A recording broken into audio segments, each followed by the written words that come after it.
Hello, and welcome to Real World Leadership, where we're bringing our best selves to life and leadership. I am your host, Susan Johnson, founder of Truth Enterprise Partners, a talent development consulting and coaching firm based in Atlanta. We focus on executive coaching, leadership development, and diversity and inclusion. Our vision is to inspire a world where authenticity, diversity, and truth are valued. Our aim is to bring out the true potential in people. It's what drives us to get up every day, and we hope to bring out the true potential in you. Thank you all for joining us today. We are in season 2 of Real World Leadership, our podcast, and this session and season is all about leader growth in a real world leadership kind of way. In this series, we're hearing stories of vulnerability, exuberant expressions of how we've grown, and we're being really open to our leader stories, our mistakes, our triumphs. So we want to share these with you so you can learn as we've learned and skinned our knees along the way. Today at Real World Leadership, we have Talesha Cappie. She's an executive chef and a leader, and she's going to share with us a unique story of some things that she's learned on her leadership journey. So welcome, Talesha. Welcome to Real World Leadership. So glad to have you. I'm so happy and thrilled to be here with you today. And I'm super excited to be on your platform discussing about leadership. Okay. Well, we're so happy to have you. We're excited to hear your story, but first, we always start with a little bit of an icebreaker, and I have one for you. And I'm just curious, what's your best party trick? So for me, I would have to say my party trick is that I am a wallflower. I pretty much sit back and observe everyone else and then find my way to engage. But no tricks here. What you see is what you get. Okay. Talesha the Wallflower. She's not going to be the first one to get on the dance floor or the first one to start conversation. Maybe not. Maybe not. I'll ease my way on down the yellow brick road as I see other people join. Okay, you'll join in as other people join in. Okay, good to know. Good to know. So as we prepare, again, just a reminder for our audience, today is really about epic fails, potentially, successful triumphs, our business pursuits, how we've explored leadership in our career, what you learned, and what you can share with our audience. So tell me about a situation where you had your greatest learning as a leader.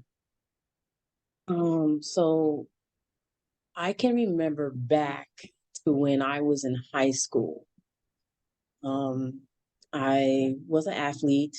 I ran track. I played basketball. Mm-hmm. And on both of those platforms, I was chosen as a leader. Mm-hmm. Maybe I was a JV captain of the basketball team. Okay. And very early on, my sophomore year, I was co-captain of the track team.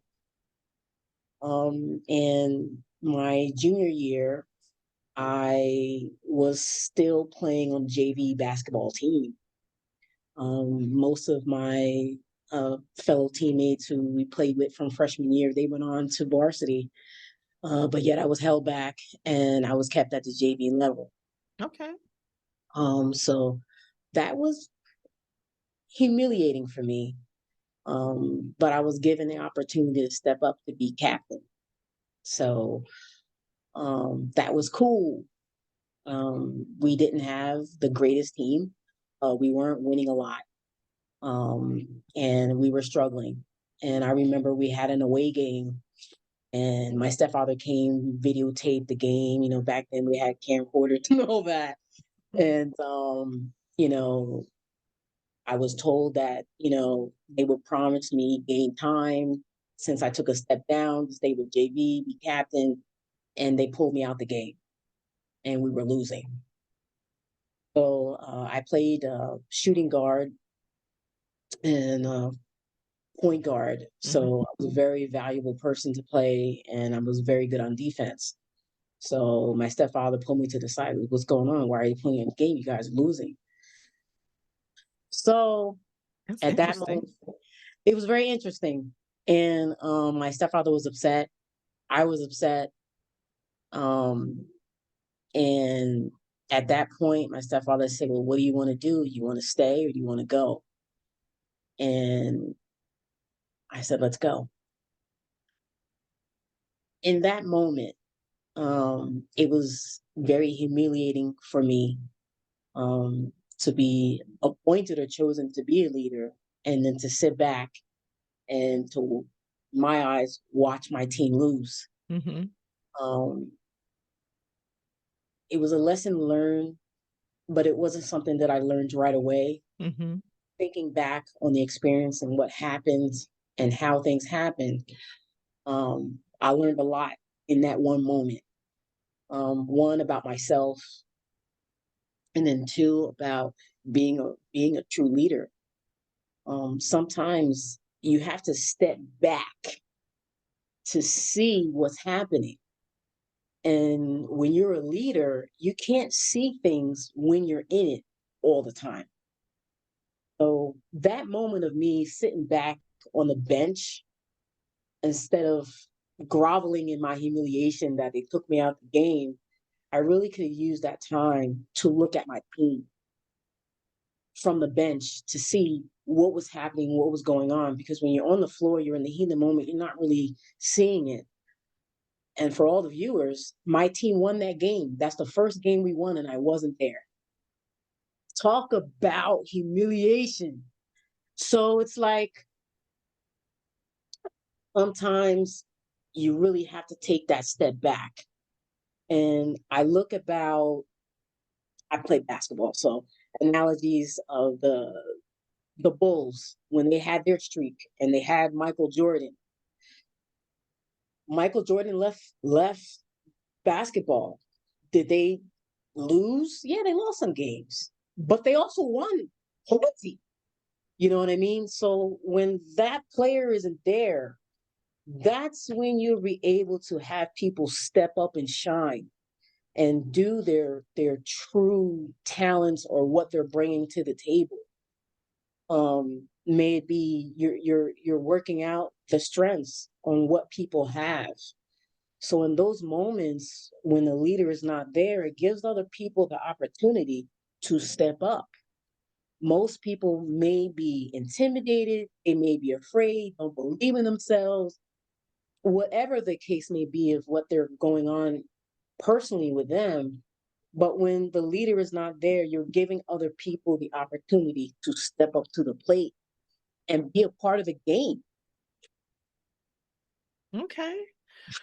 Well, I have few questions to ask you about that. Thank you first for sharing your story of vulnerability of, where, as a leader, you had to take a look at, how can I up the game of my players and what do I need to look at to get a good vantage point of what's really happening here so I can reinsert myself in this situation.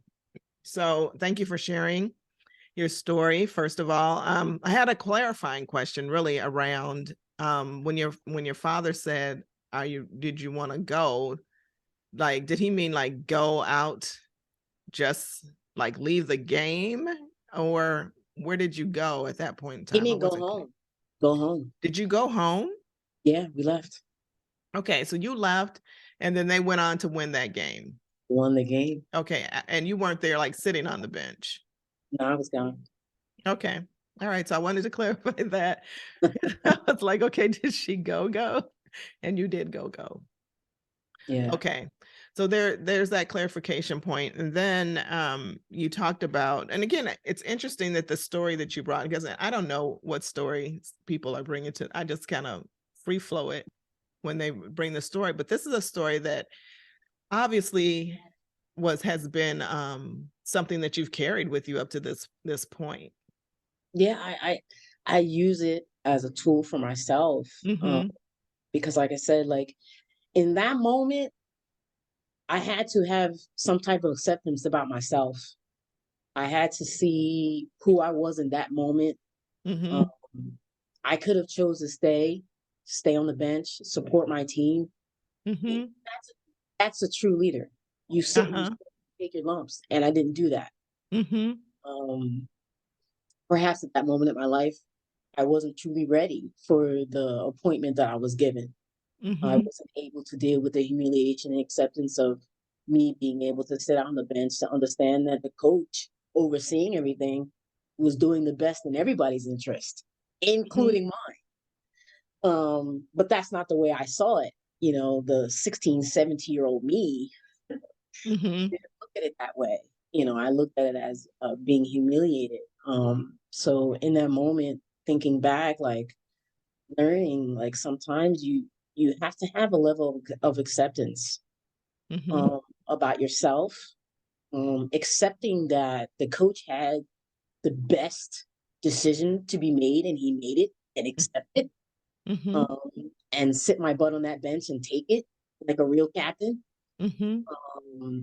He has to orchestrate everybody, including me.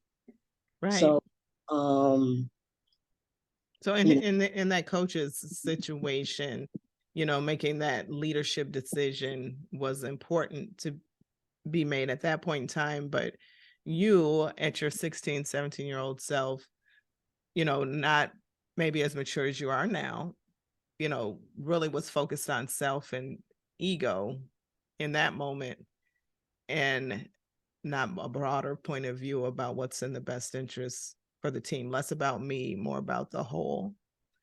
And so that's a lesson that you learn and to accept those decisions as they're made. absolutely. And I've carried that throughout my life. And it's made me a much better leader, Mhm. you know, much better person of me accepting and being who I am in every moment, every single time. Mhm. Um, where I've just learned how to be a leader in the background, um, observing and just seeing what the weaknesses are, what the strengths are, and then using those tools to bring out the best in the team that I'm given. Mhm. Rather than me being in the mire, in the front of the fire, doing it. So I've learned that I've had a better view from behind the scenes, seeing so I can orchestrate and be of a better help than actually being in it. Right. And only Yeah. engage if necessarily needed. And then pull myself back and do what I do best behind the scenes. Mhm.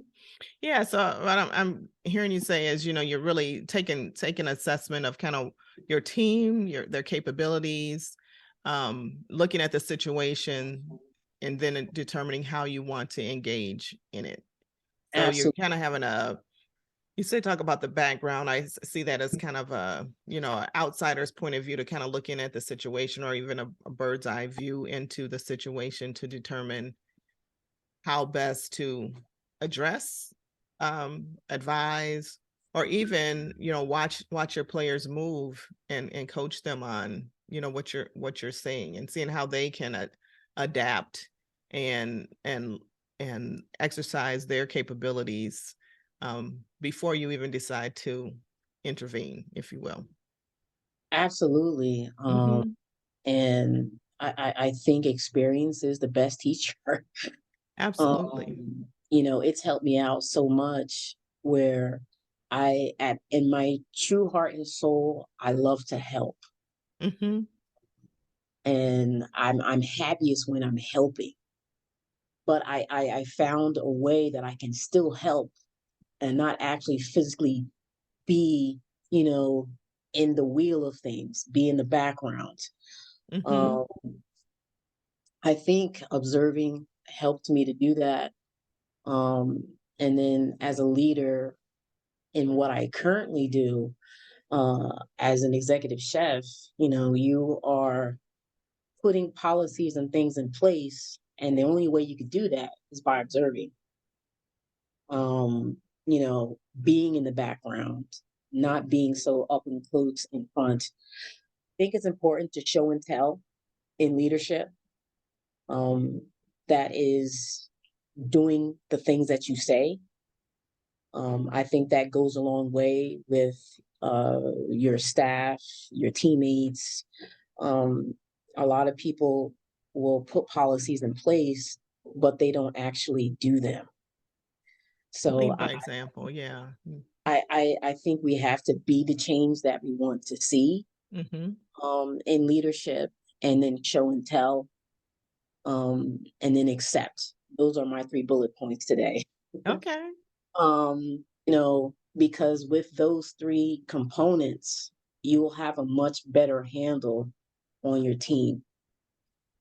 Accepting your team and what they bring to the table, positives, the negatives, and then you're in the background seeing what works out best, and then you're showing and you're telling. Mm-hmm. I got you. So, being accepting, individuals as they are is important. Showing them, what's expected, how to, um, and also living that out yourself is important as well. And being very observant of what's happening. You don't always have to be in it, but you should certainly be assessing it and observing it to determine what's the Absolutely. next step. I just think just being in the present moment, just being there, it, Yes. it helps it helps out a lot, to be in the moment, get out of your head, and just observe what's really What's happening. happening. Hmm. Because I think a lot of times we may get stuck on previous experiences, previous things that bring up Hmm. old feelings, old memories, and it kind of like holds us back. Uh-huh. You know what I mean? If you do remember remember things, use it as a tool of how to approach the situation, what you could do better, as opposed to what you didn't do, how you didn't make it, how it didn't turn out, what didn't happen. Use those things as a tool as how you can make it better. So that moment in my life in high school, I remember that when I'm applying those things in my life currently, in my role in leadership. Okay. Well, Chef, I appreciate you sharing your wisdom today and how you've learned to accept yourself, accept your team, accept their strengths, your strengths, their opportunities, and work with them, observing the situation for what it is and being present in it, and leading by example, and what you expect to see and what you want to see, you lead in that way. So we appreciate you sharing some tidbits, and I'm hoping that at least one person out there has taken away something that will be valuable to them, and that this story has meaning for someone. I really appreciate you joining us today. And as we prepare to close here, as a reminder, we're Truth Enterprise partners. We help individuals, business owners, and leaders discover their true potential. With consulting and coaching, we have tools, techniques, expertise to help you manage your leadership and your way through leading. You can reach us at truthenterprisepartners.com on the web, or on social at Truth Enterprise Partners. You can also reach Chef Cappie at social media through her link, which is at Organic Chef Cappie. That's Cappie. Again, that's at Organic Chef Cappie. If you have any questions for her, we want to thank you all for joining us today. This has been Real World Leadership, and we look forward to seeing you again real soon.